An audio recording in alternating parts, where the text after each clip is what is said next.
Hello, and welcome to At Uni. Thank you for joining us. I'm your host, Tyler Montgomery, and we have a very interesting topic today. We're going to talk about healthy eating while studying and working and show how it's possible for Uni students, faculty, and the entire community to eat healthier in an enjoyable, affordable, and simple way. Our special guests are Tim Halverson, a nutritional coach from Natural Grocers, and Bruna Melo, a singer, director of BM Productions, and a health researcher. Tim is a Go nutrition professional, equipped with training and tools to help people to reach their health goals with over 160 hours of continuing education required annually. Nutritional health coaches are always on the cutting edge of nutritional science, making them experts in their field and providing nutritional education. We all can count on that. Tim offers free personalized one-on-one health coaching sessions, free nutrition, educational classes, and free guided health conscious grocery store tours at Natural Grocers, where he works in Cedar Falls. Welcome, Tim. Thank you. So how did you get interested in healthy topics, and where did you also get your degree from? Well, I got interested in nutrition at a very young age. So I used to wrestle from first grade all the way up until through freshman year of high school, and I saw a lot of kids cutting weight, trying to get down to the lowest weight class, and those parents also pushing them to get to that lowest weight class possible. But as a kid, we're really trying to develop. So nutrition is a huge aspect of developing and growing.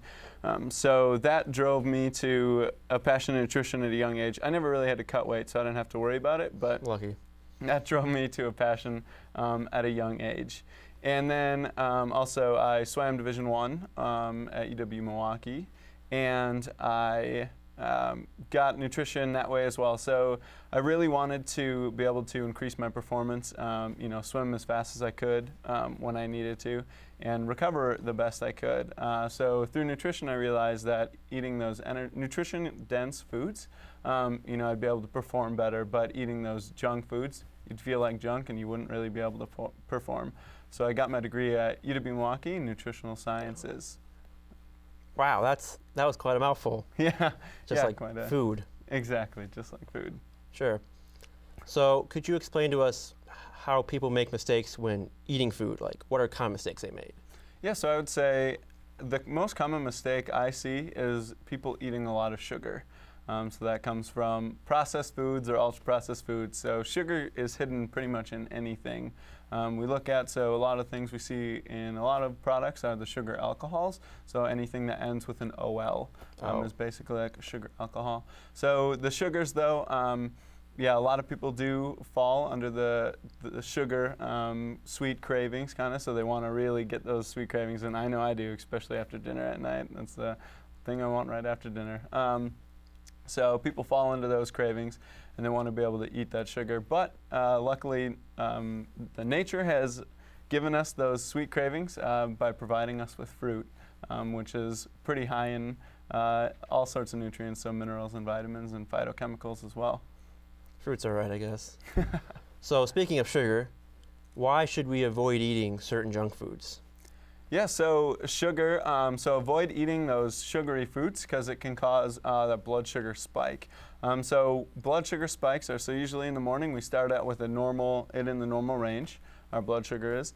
And if we eat a typical American diet, so the standard American diet is what it's called, if we eat that, those are pretty high in sugar. So we have like a glass of skim milk with our cereal in the morning, maybe some coffee, some juice. So those are all break down right into sugar.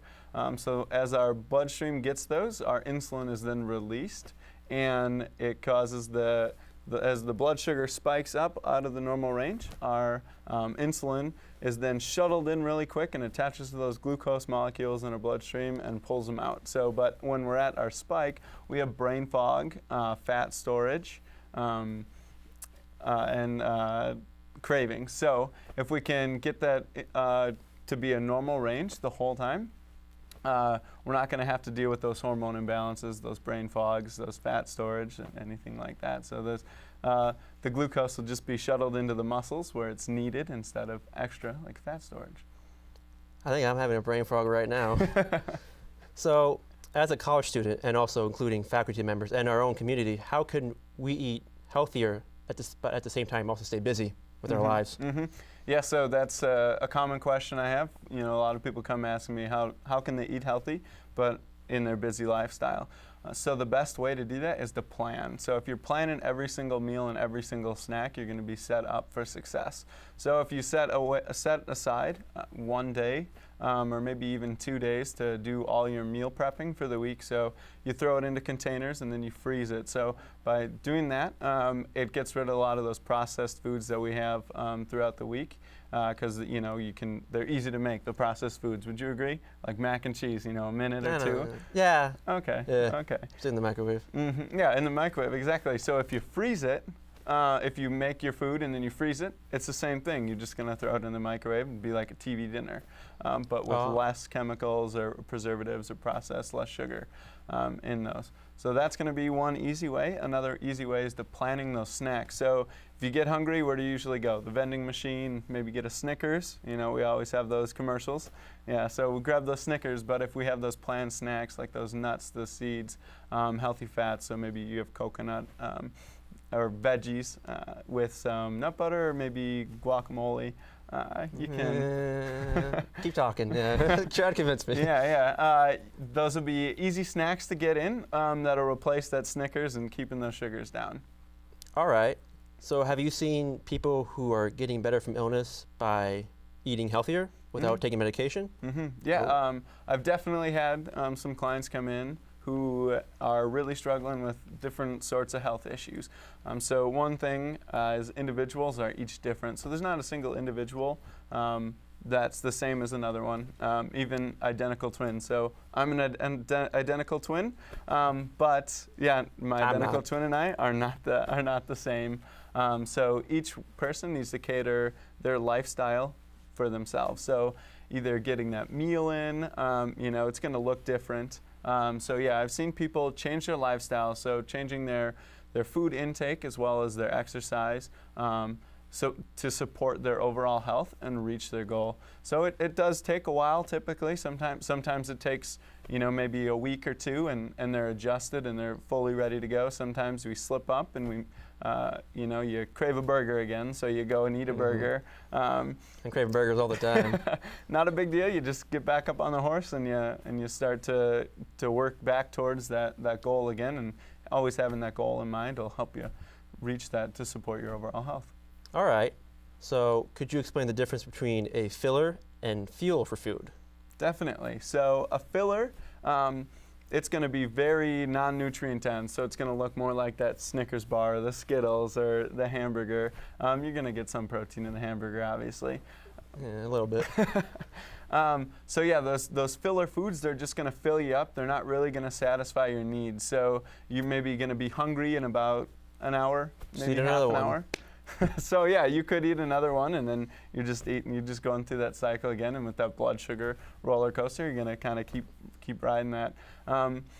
So we really want to stay away from those fillers and really get those fuel foods. So now the fuel foods are those nutrient-dense foods. So anything with nuts and seeds in it, those veggies, they're all high in either fats, proteins, or vitamins, minerals, phytochemicals. So they're going to fuel our body for our next source of energy. So we're going to really be ready to go for the next thing and have all sorts of energy to make it through the day and through our next task. I've never heard of phytochemicals, but I'll take your word for it. Also, why should people avoid eating GMO, genetically modified organisms? Yeah, so genetically modified organisms are organisms or plants genetically modified, so they're genetically engineered. So they're putting in new DNA into a plant. So let's say we have this piece of corn that maybe only is like a couple inches tall. Big corn. It's only a couple inches tall, well the cob is, but and we got another corn that's maybe 8 inches tall. So it's a big piece of corn. So people argue that with GMO foods that they're going to be able to get higher yields, feed more people.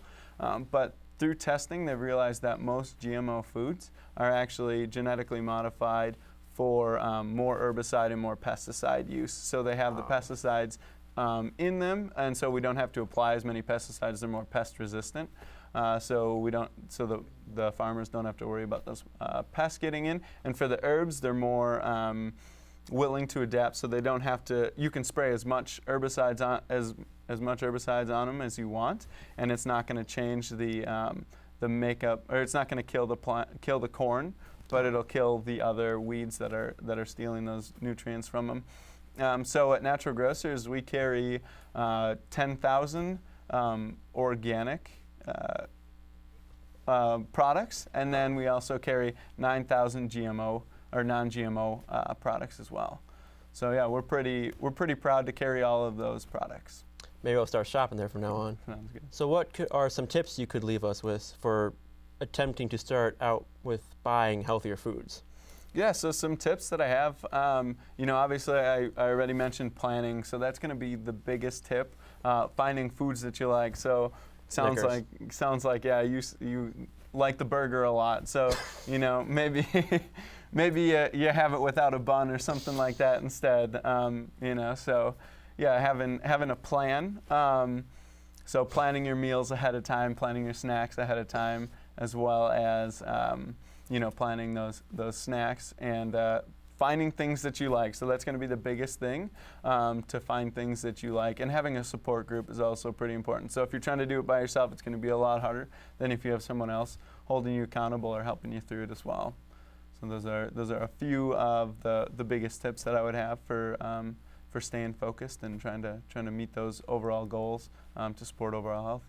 So how would one construct a plan to go and buy new foods? Yeah, constructing a plan is going to be pretty simple. So it's just going to be finding healthy foods to consume, throughout the day. So, you can either use online or you can come visit me. I hold one-on-one coaching sessions, and they're for free. And then you get a $5 off coupon you can use the next time you're in the store. So those things will definitely help you reach your goals, because we can go through and find out foods you like, foods you don't like, what kind of goal you want to reach, and different things like that. So when coaching, what are some challenges you face when trying to help people? Yeah, so a challenge I face a lot is definitely people don't want to change. They really want to stick to their old eating habits and their old ways. So they don't want to change as much. They're not as willing to really reach that goal that they want to reach. So that's one thing that they really need to work on. And it's a process. People fail, and then some people continue to fail, and then they kind of fall off the horse and kind of forget their goal. But if you do fail, it's just one thing you can definitely do is just get back up on the horse and try to reach that goal, through different ways or get more support if that's the issue. Well, that was very interesting, and thank you for being with us today, Tim. After our important public service announcement, we'll be right back with the top 3 tweets of the week from Unite Confessions, so stay connected with us.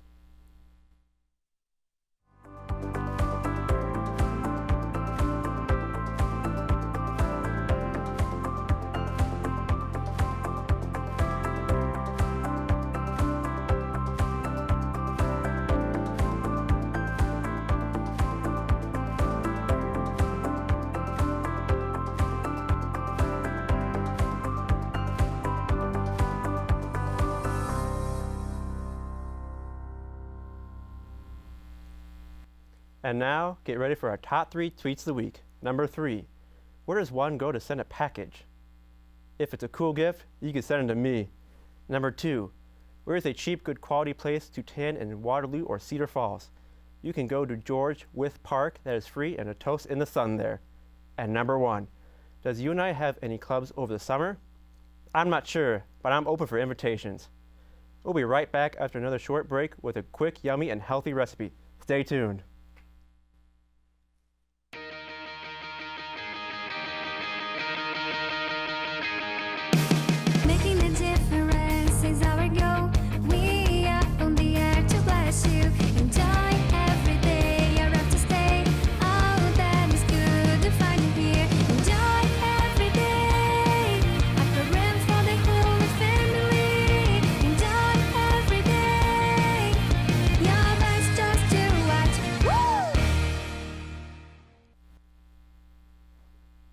I'm so excited to learn about this quick, yummy, healthy recipe. Roll the tape. My mouth is watering already.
Wow, that looks great. Here now with us in the studio is Bruna Melo, a singer, a TV show host from Rio de Janeiro, Brazil, where she released several CDs. Some of her recordings include the Portuguese version of the Miley Cyrus song, The Climb.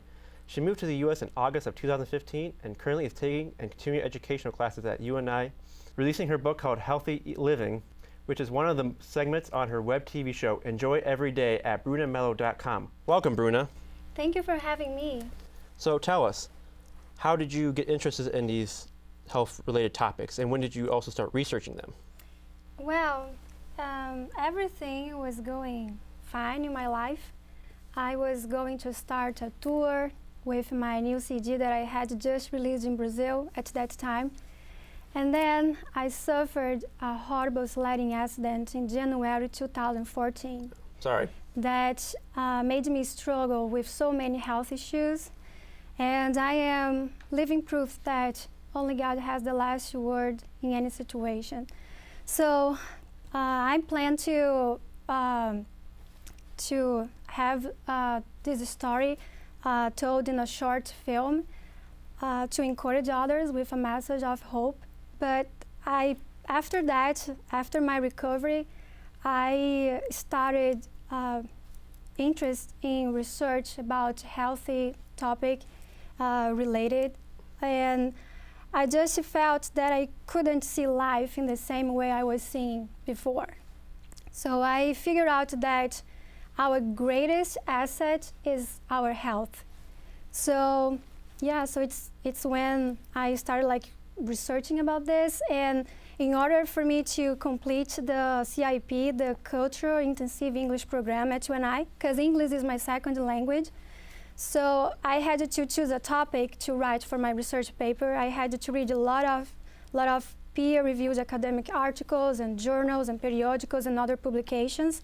So it's when this book started, Healthy Living, and also it was reviewed by 3 professionals, Dr. Raj Patel, a pediatrician, and Dr. Catherine Zeman, professor of environmental and public health, and Tim Halverson, who is here with us today, nutritional health coach. So I'm not saying that I'm an expert in this area, but I'm excited to share with people what I have learned and apply into my life, everything that I have read during this research. Wow. Well, I'm glad you're still alive. Yeah, praise So, God. In your book, Healthy Living, you mentioned that we have preferences when it comes to food that are caused by the environments that we grew up in. How can this be? Yes, so I didn't know about this until I read this in the research, and I was like, wow, I didn't know that everything we like and don't like to eat is the result how we were raised and by our parents or caregivers. So I was even more shocked when I read in the research that our food preferences start even when we were inside our mom's womb. So everything that the mother eats and drinks, the baby can taste inside the amniotic fluid, liquid, and also after that outside the womb, like through the breast milk. And also another factor is the surrounding environment. Kids learn by observation. So if everybody around them are eating junk food, they will learn to eat junk food. They will learn that is what tastes better because it's what they are being exposed to. Yeah, right? Correct. Yeah, so then I was like, wow. So I didn't like vegetables. I was always preferring eating candies, things like fast food. And so it's very interesting. My mom must have ate a lot of burgers then, according to you. Also in your book, you mentioned that our brain can dislike and like certain foods. So how can this also be? Yeah, so this is something very interesting because our brain is like a computer that we can format to delete old files and replace with new ones. And so about habits, like food preferences, we can also do this. So I will give you my example. I didn't like vegetables at all. I hated sweet potatoes so much. And I remember that if I tried to eat sweet potatoes, I could even like throw up because I was like, oh no. But when I start like reflecting, what am I doing like with my body, about what I'm putting inside my body? So I was just like thinking, no, I needed to, my first baby step was I need to cut pop from my breakfast, because I was even like drinking pop for my breakfast and eating candies during the day, like what he was saying during the interview. Just grabbing anything. I was never reading any labels. I was not caring about everything, like health-related topics at all. So now one of my favorite foods is sweet potatoes and are sweet potatoes. And I learned to like to eat real food instead of like empty calories. Sweet potatoes are okay. I'm not a big fan. So when reading your book, I was shocked to learn that kids with ADHD, attention deficit hyperactive disorder, were shown improvements when the foods they were eating, the coloring was removed. So how can this be? Yeah, so many people don't believe that artificial colors can cause many health problems in the body. And they are also neurotoxins. So I was shocked when I read this because it was like, oh no, one of my favorite candies was like kind of like all the rainbow colors with all the artificial colors, flavors and everything. And I was like, okay, I needed to get rid of that. But I'm not talking about something that, oh, I miss that. No, like my taste changed. So when you think about kids who were in medication to treat something that the problem was not eliminated, so then this study showed also kids who were not with this problem, ADHD. And after 3 months exposed, eating a lot of food with artificial colors, they were diagnosed with ADHD. So it's very interesting to think about how many times we buy something, we eat, and we don't know if we are putting neurotoxins in our bodies. So maybe the both of you could team up on this next question. So could someone who is a vegan, vegetarian, or a gluten-free person, could they also live an unhealthy eating life, or no? So I will tell you, I was talking about this with one of my friends. I have some friends who are vegan, and they were telling me that. They said, Bruna, we still need to check the ingredients list to make sure that it doesn't have like GMOs or artificial colors, artificial flavors, preservatives, and all the other junk ingredients. So, yeah, so what do you think, Tim? Yeah, they can definitely still eat healthy and have a healthy lifestyle. You know, I've seen some gluten-free people pick a lot of sweets as their filler food instead of, you know, having those healthy options. But it's definitely an option for vegan, vegetarians, and gluten-free people to have a healthy lifestyle and eat healthy. So what is some advice you both could give us about avoiding certain types of junk food? So I would say what I have done, and it's working, because first we should enjoy cooking our own homemade food. And we don't need to be a chef. We don't need to do anything complicated. We don't need to spend hours in the kitchen. I think we can just do something healthy, but like in 15 minutes or less. So I would say this is like something that I learned. And another thing is like eating before we go to someone's house or go to like a birthday party or something like this. So you're not so hungry, then you eat anything. So you can like choose what you're going to eat. And another one, I think, is about make some attractive, healthy food. My husband makes some jokes with me because he says, wow, are you sure that this is legal? Is this like healthy? Is this like okay to eat? Because he said, this is so good. This tastes so good. Is this healthy? And I said, yeah, it is healthy. So why do we think that healthy foods are like not good? So they taste good, and now we crave for healthy foods, not junk foods anymore. What do you think, Tim? Yeah, I totally agree with Bruna there. Yeah, we now crave the junk food, or Americans crave the junk food, but if they would follow a lifestyle like Bruna would, they'd start to crave those healthy foods and find those foods that they enjoyed. So frozen lasagna is out of the question. Depends. It depends because I have bought some frozen vegetables and frozen, even like natural grocers. I shopped there one day, and I bought some frozen pizza that I read all the ingredients, and it was like very short. The list was very short. It was all made from whole like ingredients, real food, not like because sometimes if you start reading the labels, like the ingredient labels, you see like a big like. Part of the label, just like so many words that you cannot even pronounce.